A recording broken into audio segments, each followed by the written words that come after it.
I'm sort of, I guess, concerned about limitations on resources in that area. No, it's a massive job. Yeah.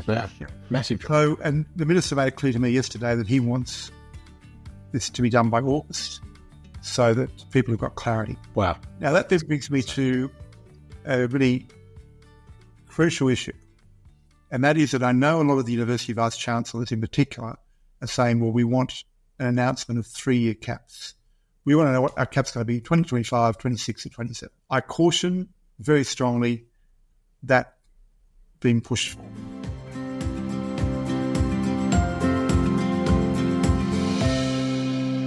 Hi, I'm Dirk Mulder, founder of the Koala News. I'm coming to you from Whadjuk Noongar country in Perth, Western Australia. And g'day, I'm Rob Malicki. I'm the director, CEO, I don't know what I am, from Global Society, and I'm coming today from Garrigal Land over in Sydney. And Dirk, I must say, it feels a little bit like a ceasefire today. I feel like maybe everything's gone calm now that submissions have closed for the International Education Strategic Skills Framework consultation. How are you feeling this week?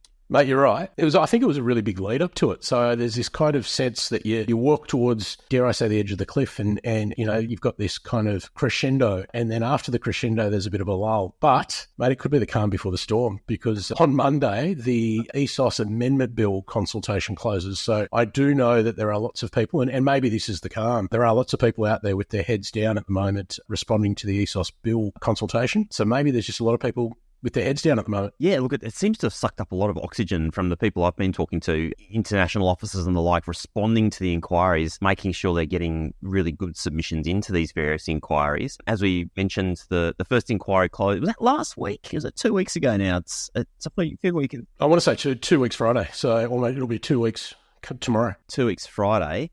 And tell me about this one that's open until Monday, the ESOS Bill consultation. Yeah, so look, I mean, obviously the first part of that's the framework, and they were out simultaneously, which is kind of interesting because you would imagine that the government would take the opportunity to consult on a framework prior to making any legislation, any legislative changes, but that's not the case. Both bits were out simultaneously. This is, I guess, a series of amendments that have been proposed to the ESOS Act, and obviously the ESOS Act is our kind of guiding light and our major piece of legislation in regulatory, is our major piece of legislation and really our guiding light in our sector. So there's some pretty serious kind of amendments that have been forward. And, you know, for those that have been keeping up with the media just more generally, probably the auspices of it is that there's a lot more powers going to be given to the minister for essentially capping and controlling the resourcing and the, I guess, production of our sector, namely being able to cap providers, being able to provide the sector numbers and also course numbers. So, yeah, I know that those who are responding at the moment are certainly putting in a number of responses around pushing back on that and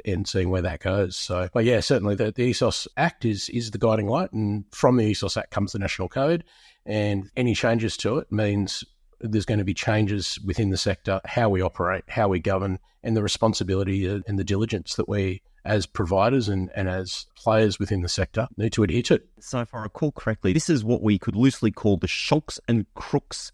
I think Tracy Harris, writing for the Koala, said shonks and crooks legislation or something like that during the week.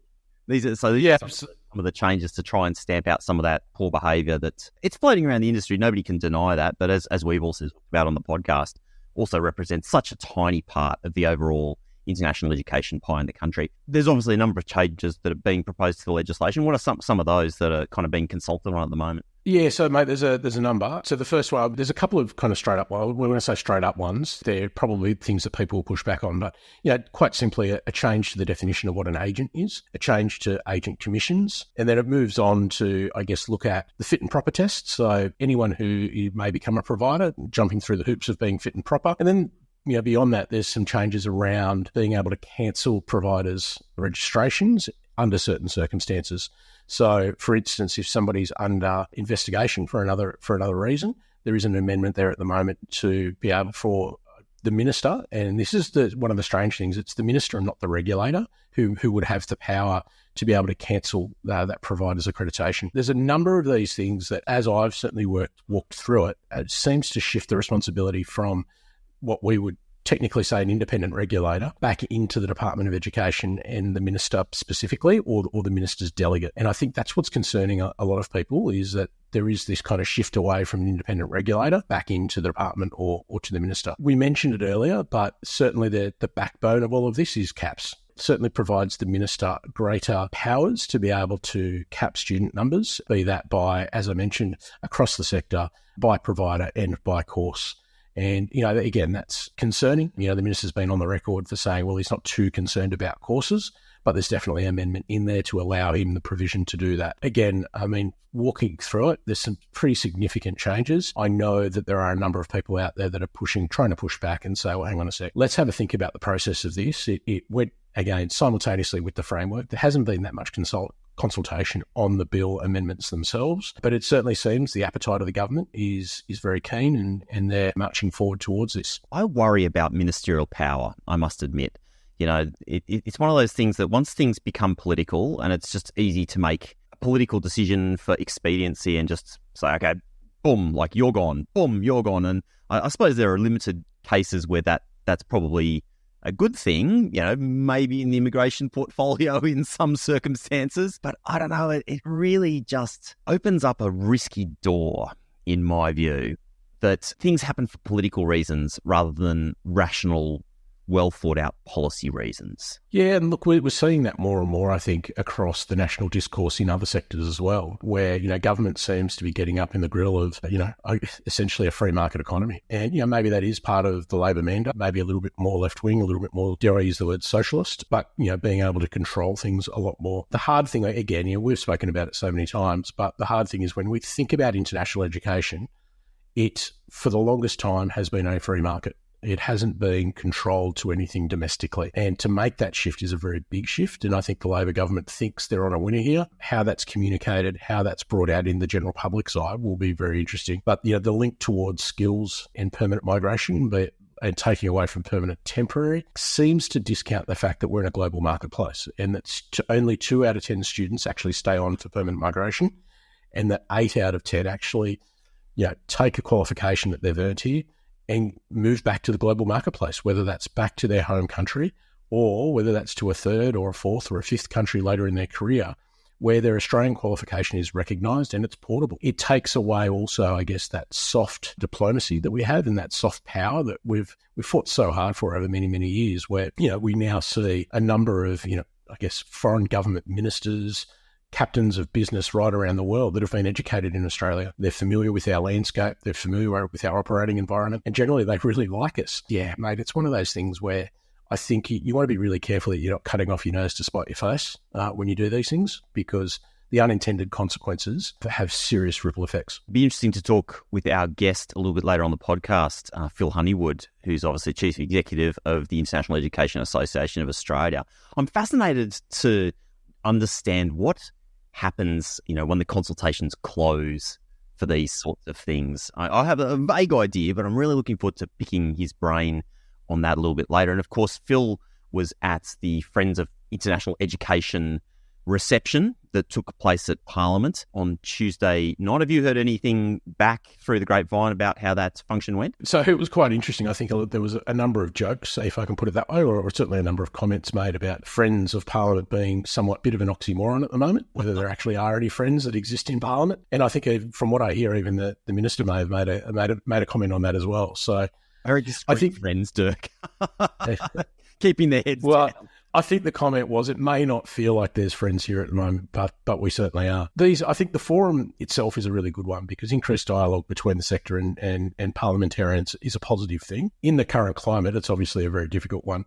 And if we go back to, that ministerial power, as you say, it's a really good example. A couple of comments that I've heard back from people who were in the briefing part of the session actually felt somewhat perplexed as to how much they could actually say. And so what I mean by that is if we fast forward 6 months, 12 months, and we're in a situation where we know at the moment tabled before Parliament is a bill which will give the Minister power to veto commencements or enrolments into providers and into courses that are run by providers, how much confidence would you have asking the Minister a curly question or putting pressure on a Minister in an open forum? And it sets up a really interesting dynamic, which we probably in Australia, to be fair, we probably haven't seen that dynamic too much where, the person that you're wanting to ask a really, really hard question to is actually the person who potentially controls your future, your longevity, your ability to operate. And again, it's a dangerous thing, I think, that we're setting up. And I don't want to take it too far, but it certainly cusps on, what is a democracy and how do we make independence part of that democracy where ministers aren't controlling people. And if they don't like someone, as you said earlier, the political expediency of some of these decisions, how do we ensure that doesn't take the case? And I know in one submission that I've kind of been privy to so far, one of the recommendations is around, setting up a framework or a decision-making matrix with the ministers guided by. So they're not just unilateral decisions that are pulled from thin air, but there's actually some sort of decision-making thought process behind it that can be followed. So yeah, mate, it's a really interesting dynamic at the moment. I mean, without, as you say, without wanting to overstate it, but good democracy is about frank and fearless conversation and debate. And anywhere where power starts to become concentrated, we run into risk. I would add to that without recourse, right? And that's the really big thing now. We're now entering a time where there is a possible recourse, or that there is the ability for ministers of the day to actually have recourse to certain discussions. So it's a strange one. Maybe that leads on well to the sort of implementation consultation paper on the establishment of the Australian Tertiary Education Commission. Tracy Harris once again writing about this in the Koala throughout the week. So a paper released by the government last Friday talking about the functions of that body. You want to talk a little bit to that? Because to me, intuitively, if we're talking about international education, caps, all this sort of thing, wouldn't that sit, if that were to be in place, wouldn't that sit really nicely with an independent tertiary education commission? Well, yeah, and certainly that's the proposal at this point in time. And again, when we think about where all of these, if we think about the broader landscape, this is where I think a lot of people are getting confused, because there doesn't seem to be a single plan. In that consultation document, it says that the new body, including the proposal for ATC, will manage international student profiles for public universities. So when we talk about that, does that now mean that the ATEC will be the delegated responsibility for the minister, or how might this work? And again, it probably raises more questions than answers at this point in time, and I think we'd have to wait and see. But the mere fact that a tertiary education commission would manage an international student profile for a public university, vis-a-vis, and when I say public universities, I think we're talking, if I've got my nomenclature right, we're talking about Table A providers, which are, essentially self-governing institutions. What does that mean for non-public public universities? So, places like Torrens or others that might sit outside of Table A. I think, if I have that correct, Bond, for instance. And what does that mean for private higher education providers, let alone the vet sector or other places? So there seems to be a notion that, I guess, international profiles will be managed. This is now indicating the ATEC will be the mechanism for public universities. Where the rest of it sits at this stage, who knows? The guiding light at this point in time, looking at the legislation, is that the Minister for Education would have view over higher education, and obviously the Minister for Training would have input into the vet areas. So again, mate, you banged the nail on the head, and certainly, again, Tracy's done a wonderful job in highlighting that aspect as well. So we'll drop the links to those articles in the show notes. The other one that I read during the week, Andrew Norton, obviously well-known higher education commentator and analyst, wrote up a very good piece about the ATEC. ATEC? We're going to have to work out what we're going to say in terms of that acronym. I might drop the link into there too. He's got a nice way of framing things. He does. He's mate, he's fantastic. We'll have to get him on sometime, mate. I think it'd be good to pick Andrew's brain when the time is right. Absolutely. ATEC work continues. He might be a good person to get onto the podcast to have a chat. Absolutely. Not only that, we have to get him onto the Koala as well. Onto the Koala as well, as you say, definitely. So moving on, we've been talking about university caps, and perhaps the sideways conversation around this that we've seen pop up is around transnational education and sort of this differentiation between onshore versus transnational. What are your thoughts in this space, Dirk? Yeah, look, there certainly seems to be a theme emerging. I don't think it's I don't know, depending on who you talk to, it could be a very bold one, or it could be a more subliminal one. But certainly in the framework consultation, there was a key point around transnational education. And there seems to be a view from the government that transnational will somehow help universities diversify their student loads. Now, having been... Because as we know, transnational is just so easy, Dirk. I mean... Yeah, well, and this is the problem, right? plonk a campus in another country. We know how easy that is. And this is exactly the problem, right? It absolutely is that. I think for a very long time, and maybe the government is actually onto something here. For a very long time, we have concentrated on the product that we have here in Australia. And it's a great product. It's admired by so many around the world, where you can live in a Western country, have access to one of the best lifestyles in the world, receive one of the highest educational offerings you can get around the world. It's a pretty perfect fit. Transnational, on the other hand, it's a difficult proposition, and it's one that the former Liberal government certainly dipped its toes in. And when Minister Tehan, I think it was the Minister for Education, he was keen on exploring more transnational opportunities, as it appears this government is as well. It certainly takes some of the pressure off, I guess, in terms of students being onshore, and plays into that government narrative quite well. The difficult thing is on a number of fronts for a provider. So number one is, like as you say, just establishing a presence somewhere is difficult. There's a lot of research that goes into what's the market opportunity. Are the people in that country actually wanting to study a third country's education program within their own country? What are the legal ramifications around that? We know that some jurisdictions are quite open to it because they just don't have the amount of educational offerings in their own country. A country like India has literally only in the last sort of 6 to 12 months opened its doors to the notion of transnational education, whereas places like Singapore, United Arab Emirates have probably been at it a little bit longer. That ebbs and flows. Then when we start talking about that, the operations of it are just, mate, they're a monster. They're a nightmare. And, there's different models, obviously. So there's wholly owned campuses. And Monash has certainly gone down that path. The more flexible and traditional, or I shouldn't say traditional, the more flexible and most common model is where a curriculum essentially is delivered by a third party who's an infrastructure investor and does that. So we see that quite a bit in the Middle East. We see that quite a bit in Singapore, where you deliver in conjunction with somebody else who's on the ground. They've got the local, PTY Ltd kind of establishment, and they do the marketing. That also, I've been involved in models like that, and they're not easy. Certainly the infrastructure provider, if anything, is probably more sharp-nosed on the financial return on these things, and they take a long time to establish. So if you think you're starting something from scratch, you've got to put people into a first-year undergraduate program where, by the time they get through to third year, you're running so many units, and you might only have 6 to 10 enrollments per unit. And we know typically 30 enrollments kind of breaks even. So it makes it it's almost a loss leader for a number of years. So significant investment over a long period of time. So this idea, that transnational education will support, it would be great to have transnational education around the globe and Australia be a leader in it. Keeping the quality up is obviously the number one viewpoint. The longitudinal kind of timeline to get it established and have that run at a co-investment is really important. But then also the return on investment for an Australian institution. If you are doing that, you're either stumping up lots of money to begin with in a wholly owned model, and then hopefully returning, 100%. If not, you're getting a clip of the ticket back. And that clip of the ticket, if you're delivering in a foreign country, you're not charging the same fees that you are in Australia. So to begin with, so the margins on this are a lot less. And I think that's one of the things that the government really needs to look at is the actual business proposition that sits behind this. And if there's investment or publicly funded investment to support it, then maybe. I don't think there will be. So the view of getting these things up are significant. Here's a controversial idea. Interest-free taxpayer-funded loans to higher education institutions. I like it. I wonder whether anyone's going to buy those. Yeah, I wonder who's going to get behind that idea. Good one, Maliki. That's exactly what we need. Maybe we can get Phil to get me into one of those Friends of International Education cocktail function. I'll put a word quietly in the ear of the minister and see how that goes down like a lead balloon. Nothing like an idea like that after a couple of Chardonnays. Very good. Very good. Awesome.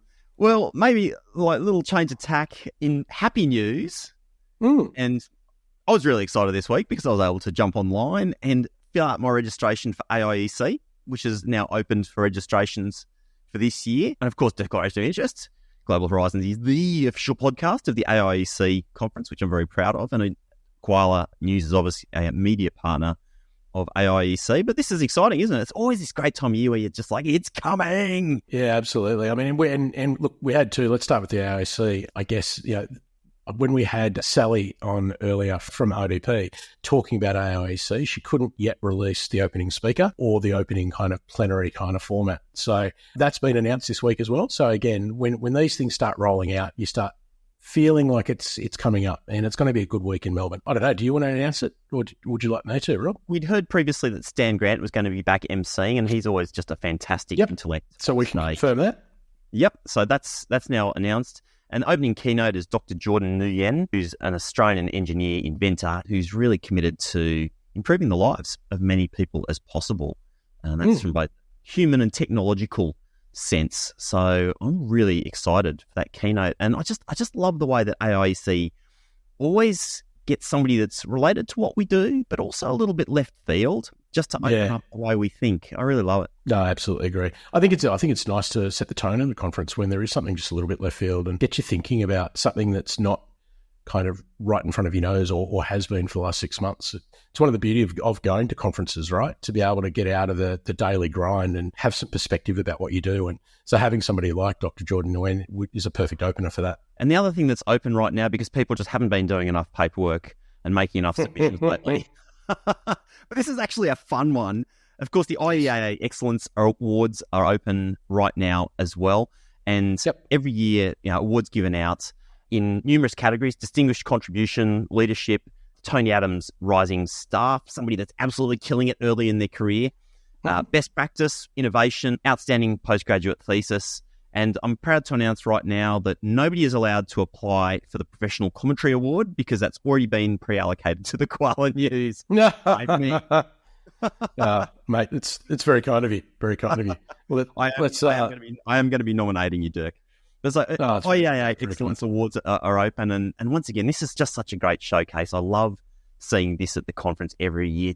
You might have to bleep this out, Len. The cool that is going on in our industry is always fantastic. No, you're right. And again, when we talk about conferences, the awards section, again, is one of those things where you can kind of take a step back and see what other people are doing and be able to recognise the great work that people are doing around the place. And, when you are, if you're a marketer and you're on planes going from one country to another all the time, or if you're in student support and you've got a line of students standing in front of you, sometimes you just don't get the opportunity to sit back and actually appreciate what other people are doing, what best practice there might be out there, and how you can learn from it and how you can improve your own offer. I'm really looking forward to seeing who's been doing what and really being able to celebrate their achievements. And of course, last year there were a number of outstanding winners. If I remember correctly, Joanne Barker won the outstanding postgraduate thesis, and Joe's a former colleague and director at the University of Adelaide, as well as Claire Field won the professional commentary. And we had Claire on the podcast, was it last week or 2 weeks ago? And Claire obviously has been a fantastic voice for international education over a long period of time. So yeah, there's two examples, and I'm sure you've got more, Rob. Also, so many, and they're up on the IEAA website, but I remember Study New South Wales and SEEK had received an award for best practice around a collaboration that they'd done. Deb Langton, absolute industry legend, had received a leadership award. And Stephen Conley, one of the giants of the field, had his life membership as a former president of IEAA and stalwart of the industry, I think we could say. Absolutely. So obviously some big names amongst all of that, but not only, there's that opportunity, literally anybody that's done something unique and innovative throughout the year to throw their hat in the ring to get, the highest form of recognition that is available in our industry. So July 7th, nominations are closing. Make sure you get in there and nominate yourself, nominate your colleague, and who knows what happens come October. Absolutely. And Dirk, actually, by chance, next week on the podcast, I've got Rob Lawrence, who's one of the top consultants and has been top consultant in international education for as long as I can remember. And one of the things that we talk about in that interview is actually that process of doing research for transnational campuses. Yeah, right. His insights are just fascinating. So next week, Regular Global Horizons episode, Rob Lawrence is going to be joining me. I'm even looking forward to that one. I've got a massive man crush on Rob, so I'm sure it'll be a great one. We've all got a man crush on Rob. You can't afford to miss the Australian International Education Conference, happening from the 22nd to the 25th of October at the Melbourne Convention and Exhibition Centre. AIEC's the place to meet over 1,600 international education delegates from Australia and overseas. Build your own learning schedule, gain insights from sector experts, new research findings, and spark ideas at lively discussion sessions. Plus, there's plenty of networking opportunities, from the Expo Hall to brain dates and social events. Make sure you're at AIEC 2024 in Melbourne. Learn more at aiec.idp.com.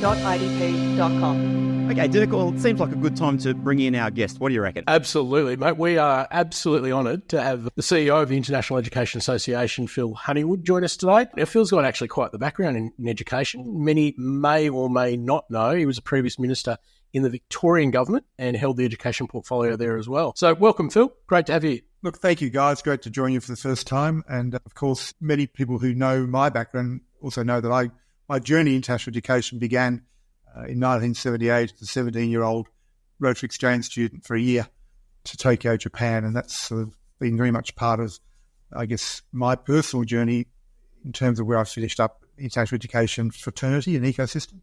Tracy Harris calls it a mafia, Phil. She calls it the international education mafia because once you get in, you can't get out. Absolutely. We bring a lot of passion to the endeavour. So look, speaking today from the Mediterranean of Australia, beautiful wintry Melbourne, and I can say that with some authority because I've just spent 2 days at Parliament House in Canberra, and Melbourne looks like the Mediterranean in winter compared to Canberra, I've got to say. Be careful, Phil. I actually went to school down in Goulburn and played sport in Canberra every other weekend, and mate, those blue skies as opposed to the clouds, it might be colder, but it's much nicer. No, mate, if we can... Who said we couldn't court controversy on this podcast, Dirk? Absolutely, Rob, absolutely.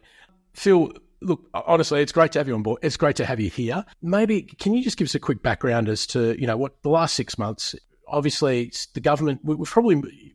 If I can kind of start by saying we moved from a government that was fairly aggressive, if I can put it that way, or was certainly fairly fleet-footed post-COVID in getting students back. The last 6 months, however, has probably seen that change around. And, the microphone's yours, essentially. Can you give us a bit of a recap and kind of lead us up to where we are today, where we see 2 consultations in the last month, one for the draft framework and the ESOS amendment bill being due on Monday. So over to you.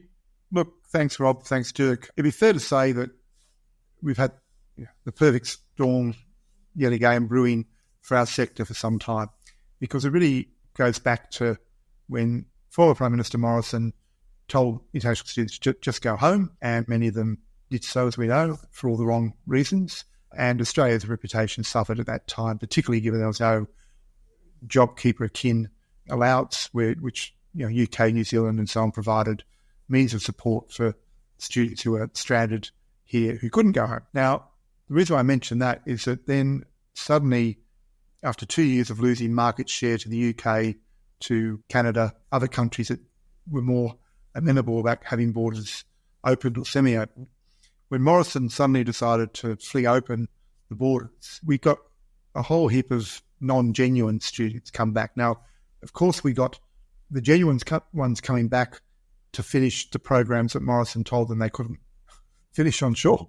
And that led to a significant bump in numbers, because apart from new enrollees, you had all these ones that came back to do the second, third, fourth year of their previously enrolled programs.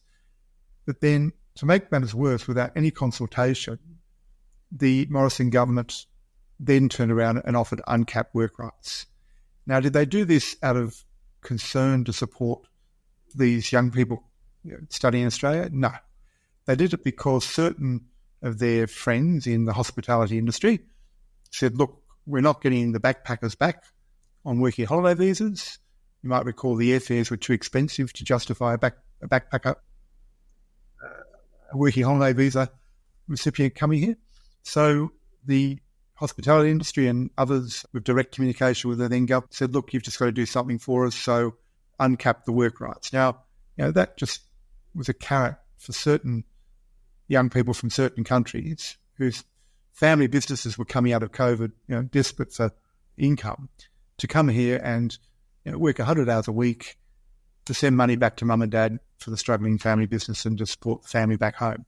And that then led to a whole bunch of bad behaviours that we're still recovering from, where, of course, they used often a good private provider or a good public university's low-risk status as a Trojan horse to get into the country, and then designed all along to jump into a cheap course so they wouldn't have to focus on studies, they could focus on earning money.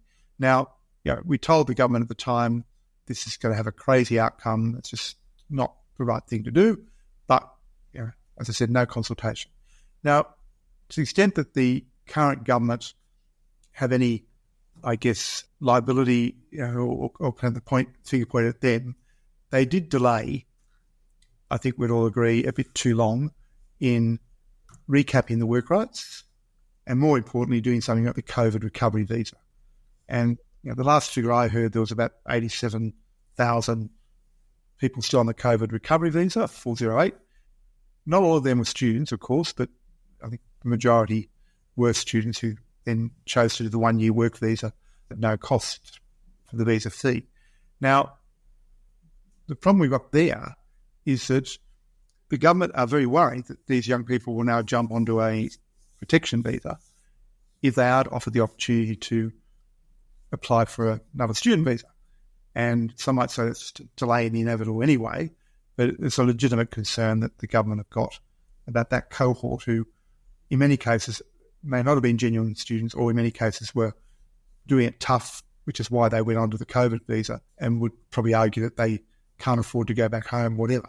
So you've got a situation there where the government would argue, if they're on the podcast today, well, at the time we were going for Big Australia because we thought Australia needed more people, and you'll call the Jobs and Skills Summit that they had 6 months after they were elected was all about, we need to grow the population, we need more migrants, we've got all these jobs that can't be filled. And so really from that Jobs and Skills Summit in about, October, after they were elected in May 2 years ago, within 6 months of that Jobs and Skills Summit going, what had happened? I was on a working group that recommended to the two ministers, Claire O'Neill and Jason Clare, 2-year extensions to post-study 485 post-study work right visas. The two ministers accepted entirely based on jobs and skills needs for the Australian economy. We had the cap put on for 24 hours a week instead of 20 hours a week. That was actually my recommendation, because I thought if you're going to go from uncapped work hours to capping, it's going to be a very stark contrast going back to 20 hours. And also I thought we'd have a market advantage coming out of COVID if we had 24 hours on offer compared to 20 hours in other countries. Effectively 3 days work, 4 days study was the argument. Yeah, makes a lot of sense, right? So then we moved right forward from there. Suddenly, who would have thought the rental crisis require a 360-degree pivot by the government from Big Australia to Small Australia? And that has been exacerbated by the opposition, the coalition, who've really tried to make immigration a election issue for the election coming up. And many of us would argue, why are our students being counted in the migration numbers anyway? Because 85%, 80% go home. They shouldn't be counted in the migration numbers. I remember my UK colleagues used to say to me that the worst thing that happened to them was their data constantly showed international students as being part of the permanent migration intake every year. And we avoided that until the media, the fourth estate, started to throw our students into that migration mix for their reporting situation. So I guess it's just been an incredible, as I say, 360-degree pivot to see the government go from Big Australia to what can we do to reduce the numbers. Now, that I guess brings me, Dirk and Rob, to where we sit at the moment in terms of how the whole cap thing is going to be sliced and diced. And it's fair to say that we'll always probably forevermore wonder, would the government have talked the language of caps as such if our Canadian cousins hadn't announced some months ago? That's an interesting thought, Phil. A hard cap. Which ministerial advisor in which minister's office in Canberra sort of said, well, the Canadians have just given us a way to fix this issue we've got here. As I say, I've just spent 2 days at Parliament House. We had the IAA ministerial briefings for the first time we've done this in concert with our annual cocktail party for the Friends of Parliament, the Parliamentary Friends Association for International Education, which might sound like a non-event, but we actually had more than 20 senators in the House of members there. We spoke about it in our news portion. I think I may have called it somewhat of an oxymoron. Yeah. No, I was that word was on my lips, so I wasn't going to do this. And look, sorry, I just want to chime in there, Phil, because, I mean, that's initiative is absolutely to your credit. You've pushed very hard for that. You've really fostered those relationships up on the big hill in Canberra. And that's something that it was very loose before you took that role with IAA. So 100% to your credit. Thanks, Rob. No, I mean, unfortunately, we started that just before COVID. So we had virtual meetings of the senators and House of Rep for the first 2 years. We did the first cocktail party last year. This year we thought, well, if we're going to invite our IAA key members to a cocktail party, then we need to ensure that we provide them a bit more meat on the bone. So we had 2 hours of ministerial briefings, a brief break, and then the cocktail party after that for 100 people instead of 40 people, including my board. So it was great. We had half an hour each of Jason Clare, then Claire O'Neill. We had Tim Watts, the Assistant Foreign Affairs Minister, teed up, but because of divisions and so on, he was in the room but didn't get a chance to speak. And then we had Sarah Henderson, the Shadow Education Minister, for half an hour. And, yeah, very interesting. I mean, Jason Clare started his presentation by basically saying, look, tell me your problems, tell me what you want, etc. Claire O'Neill was a bit more, I know what is good for you and this is what it is. Sarah Henderson took a happy pill that day, so she was okay, but refused to give a cap number from the opposition. You know, we're still looking at that, was the argument. You know, was very big on the ESOS bill that's coming into the Senate, because she's a senator, obviously, and suggesting that it could cause the current government to engage in corrupt behaviour, which I'll get to in a moment. So after we had the cocktail party with 100 people, and Jason Clare spoke, and we had Zoe McKenzie from the Liberal Party and Julian Hill from Labor, who were the two co-chairs, because you have to have co-chairs from the two main parties to have an official friends group. Then yesterday, after the cocktail party, the night before, yesterday I spent pretty much the whole day in and out of ministers' offices, just trying to help them, another way of expressing it, help them come to terms with what the caps might look like and how they might work. So a couple of quick insights there.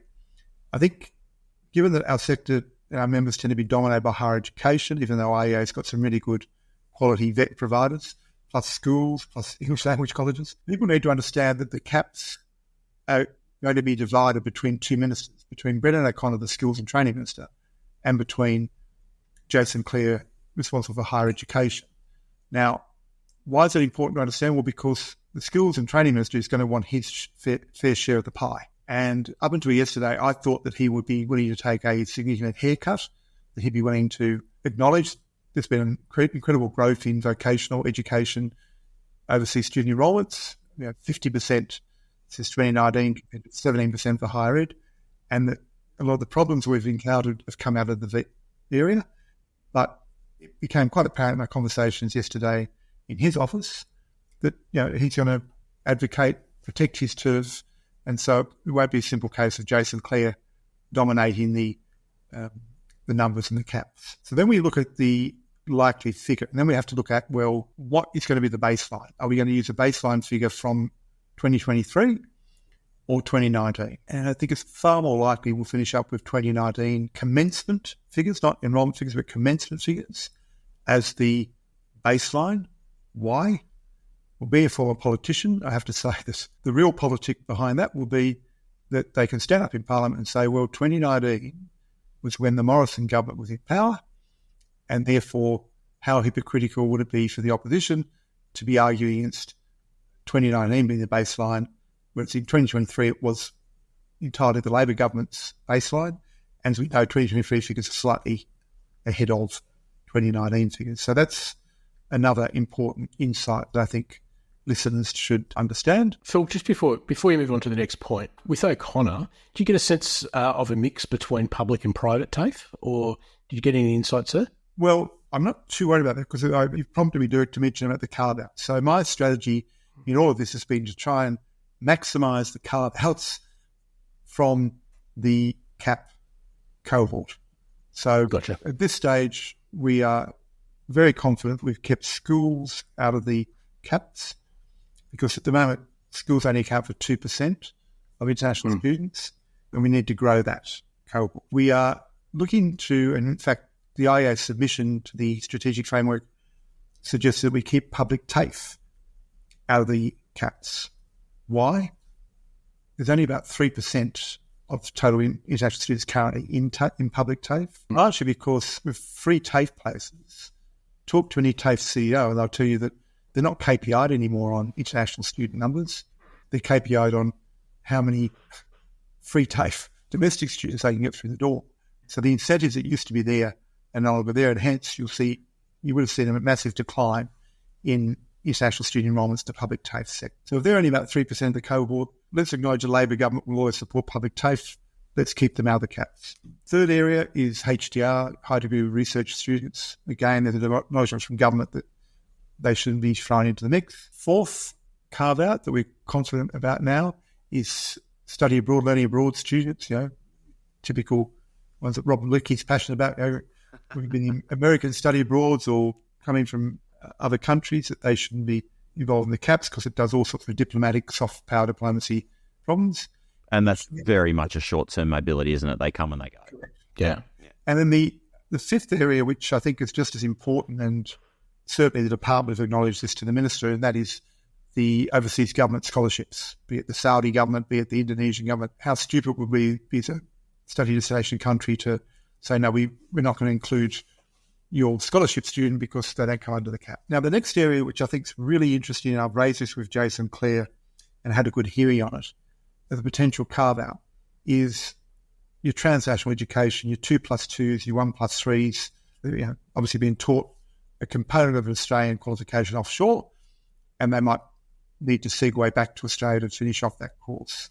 And given that the Albanese government have been very big on the narrative around we want Australian providers to go offshore and go forth and multiply, many of the UK universities have done, how stupid would it be to say, well, okay, you've done 2 years of an Australian degree offshore, but you don't fit within the cap to come and finish off the course here.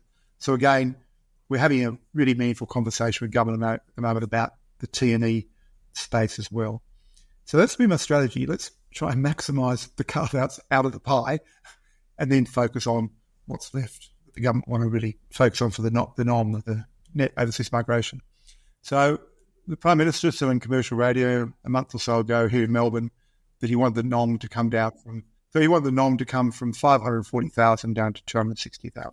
Traditionally, our share as a sector of the net overseas migration figure is about 50%. And I put to you, will a Labor government running into a federal election, would they decrease the figures for the refugee program that's part of the overall NOM envelope? No.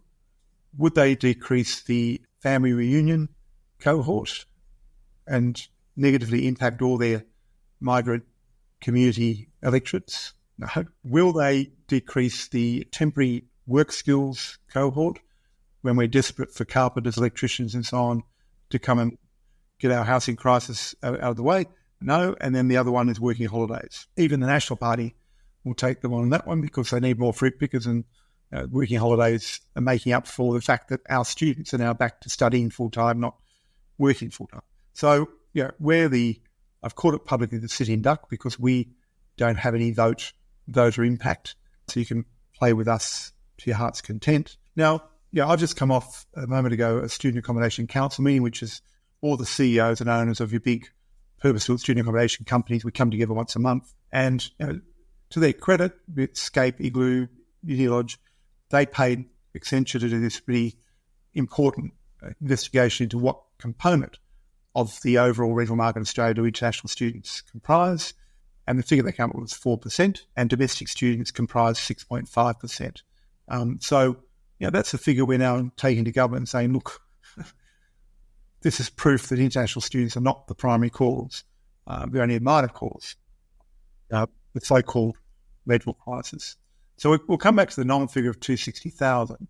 And within that, obviously, potentially 50% of that NOM figure, then you start to have the interesting foreplay, for want of a better word, of the three variables. And the three variables are regional, housing, and skilling for Australia.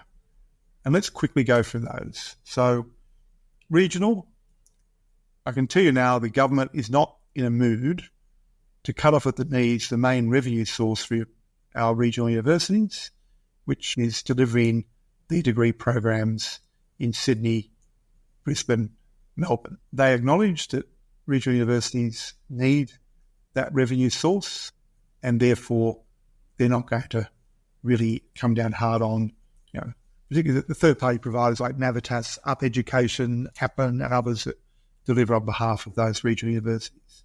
Having said that, of course, any incentives that can be offered to get an international student to study in Wagga Wagga or Bathurst, by way of example, using CSU as an example, would be welcomed by the government, and they're keen to provide some above-cap numbers for any regional universities that can prove they're getting students into genuine regional settings. The other element is around the housing, and I think this one's a bit of a furphy. It sounds good, but in practice, it's taking 3 to 5 years to get shovel-ready projects for new. PBSA are delighted that government have recognised they exist as a sector. Like the same week that they were announced as being a key part of the caps issue going forward to provide relief for universities from the caps. We had Randwick City Council knock back the Igloo project of 900 rooms, literally across the street from University of New South Wales. So you've got this crazy situation where Randwick City Council have a 6-storey height limit, and so you've got every day thousands of international students travelling by public transport from Darling Harbour and places further afield to study at UNSW because one local government council won't provide any flexibility on height limits. I think the whole PBSA thing is they're having now roundtables with vice chancellors to try and see what can be done, but the show will all be over, I reckon, by the time any meaningful additional beds are added. Yeah. Bear in mind the PBSA sector has got tens of thousands of beds already in the pipeline, but the problem they've now got is that their investors, which are mainly overseas pension funds and the Singapore government, are saying, we're not going to make any more investment in new student accommodation in Australia until we've got clarity over how many students can actually come into the country. And then the third element is skilling for Australia.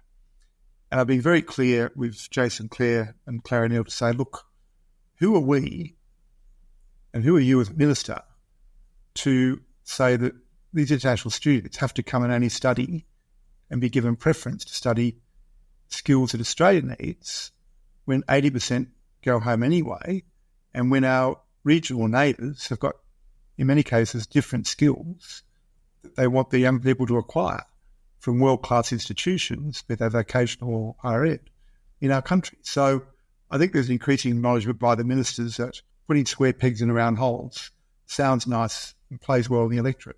And that brings us really to the ESOS legislation. So Sarah Henderson was very big in her presentation to my 50 or so stakeholders in the House of Representatives committee room the other day, 2 days ago, that the powers in the ESOS bill will lead education ministers for corrupt behaviour. Now, I certainly can see as a former politician, not that I was ever involved in corruption, but how that might play out.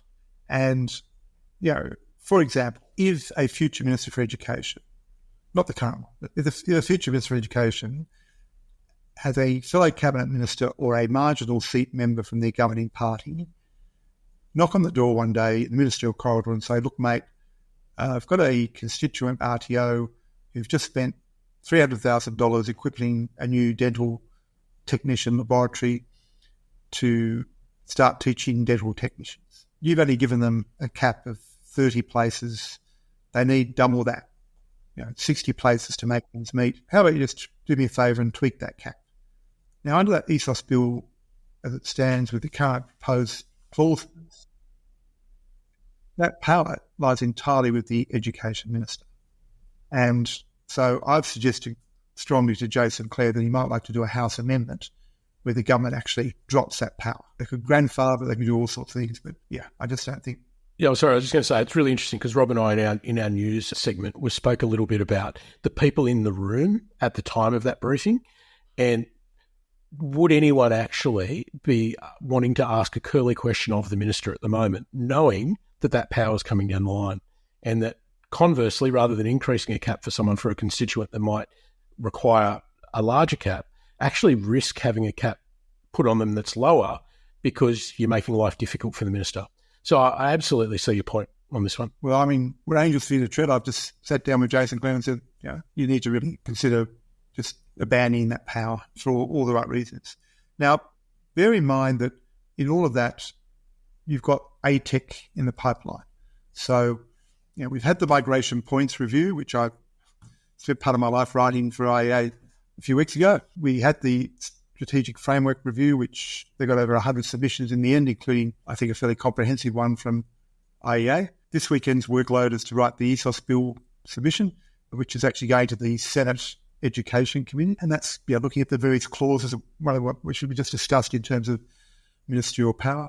And then we've now got the Accord Working Group have come forward with I think it's called the Accord Implementation Task Force, have come forward with a discussion paper that came out 2 days ago, and we're required to give submissions to that by the 26th of July. So it's important to understand that initially the view was that the caps would be sorted out by the Australian Tertiary Education Commission. Hearing from the Minister at IEA ministerial briefing session in Parliament 2 days ago, he's now more inclined to actually include the other private higher education providers, I think it's another 130 or so, in with the public unis or ATEC to have that arm's length from government cap advice role. And I'm comfortable with that because I think the danger with, particularly with the Labor government that's very pro-public universities in preference to private providers, is that ATEC could dominate the field, so to speak, in terms of allocating places, caps, whatever, and you'd have some really quality private providers left out in the cold.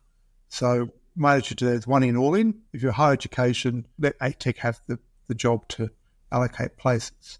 Having said that, I don't want ATEC to then be hitting private higher education providers with other imposts that are more relevant to public universities, and we know what some of those might be. So that then leaves the other 1,200 or so CRICOS providers manning the vet space to be sorted out somehow by the Minister of Skills and Training in terms of a similar body, whatever, that will, at arm's length from government, advise on allocation of caps in that place. In the meantime, we're stuck with the Department of Education and then separately the Department of Skills and Training for the transition year into 2025, working out on a provider-by-provider basis, allegedly, what the caps will be recommended to the Minister of the day.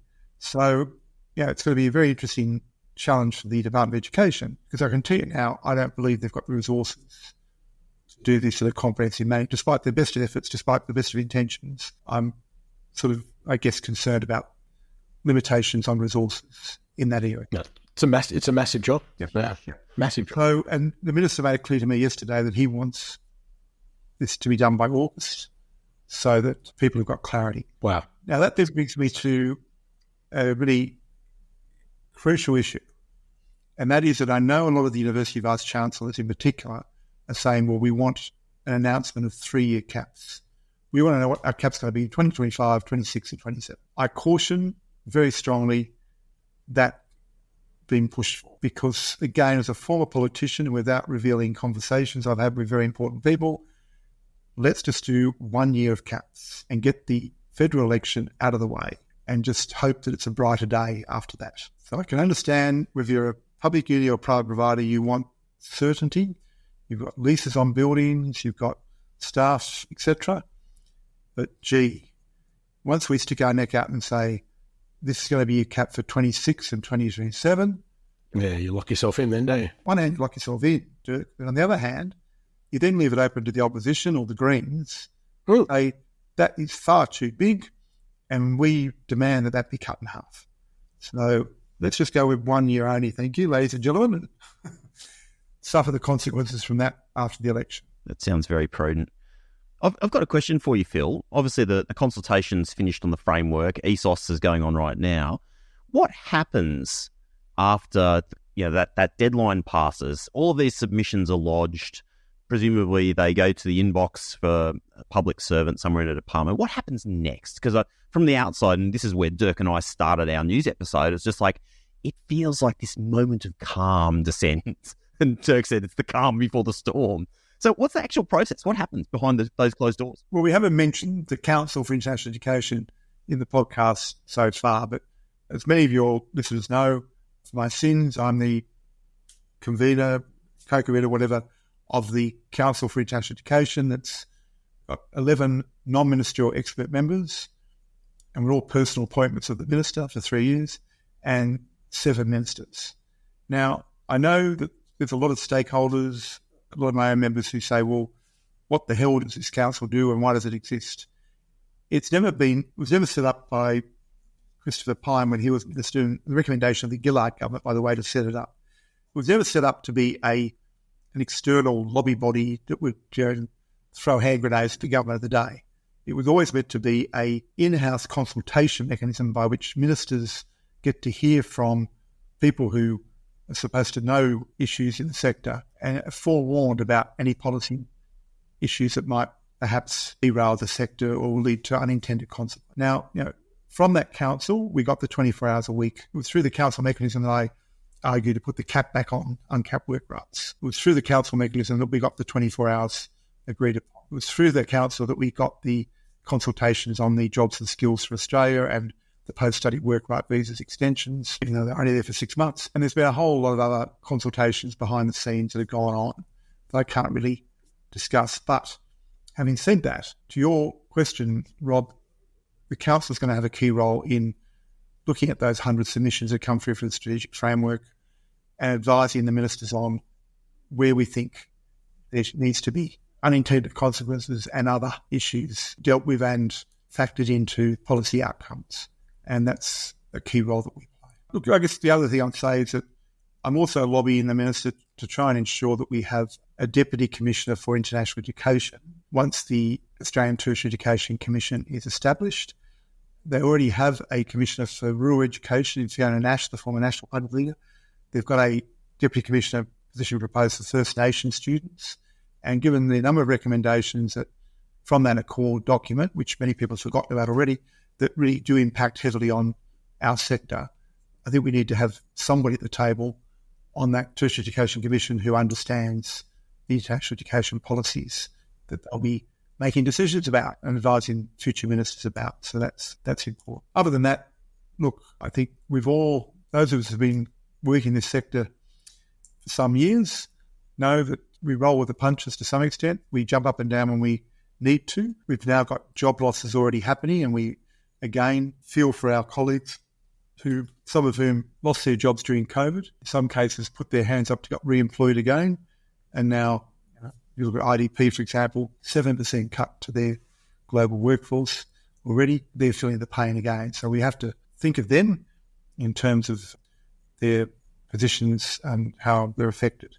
I guess the character building point I'd like to make is that we know that when the pendulum swings against us, numbers of students, etc., our social license to operate in the wider community, that it takes some time for the pendulum to be brought back to a common sense position. I'm quite proud of the fact that IAA invested member funds during COVID in a public relations campaign based on our social license to operate with the wider community.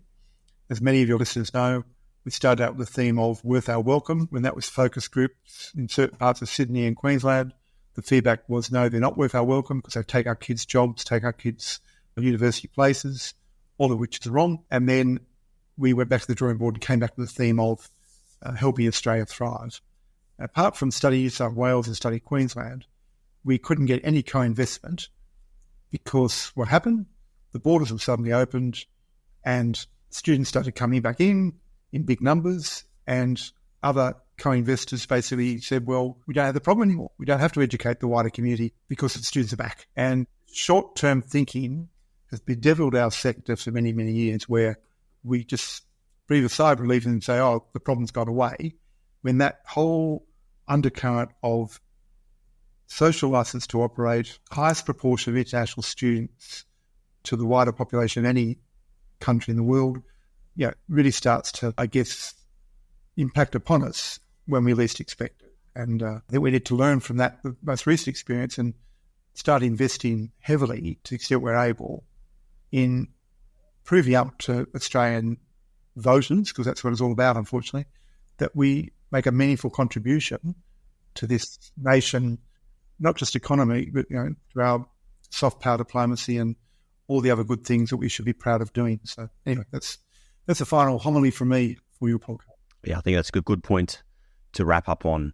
Short-term thinking needs to be gotten rid of. We need to think long-term, and all get behind that. Excellent point. Well, Phil, thank you for joining us on Global Horizons. A privilege for us to have you here, and we look forward to hearing more updates from IEAA as the year progresses. And for those of you listening along, of course, the Koala News is your source of information for everything to do with Australian International Ed, thekoalanews.com. Make sure you jump on and subscribe if you haven't already done so. And a final shout out to the AIEC. Of course, Global Horizons is the official podcast of the AIEC. Registrations are open now and early birds are on. So make sure you jump in and get yourself registered for AIEC right now. Dirk, great to see you as always. And Phil, once again, thanks for joining me on Global Horizons. Yeah, thank you, Dirk. Thank you, Rob. Good to see you. Thanks, Rob. Thanks, Phil. The Global Horizons podcast is brought to you by the Global Society, Australia's learning abroad support company.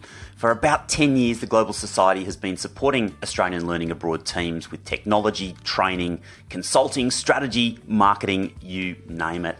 We all know that learning abroad is time-consuming and complex, so if your team could use a little bit of extra support, reach out to the Global Society, globalsociety.com.au. Today's episode was recorded on Garigal land in Sydney, and we pay our respects to elders past, present and emerging. Thank you. See you next time.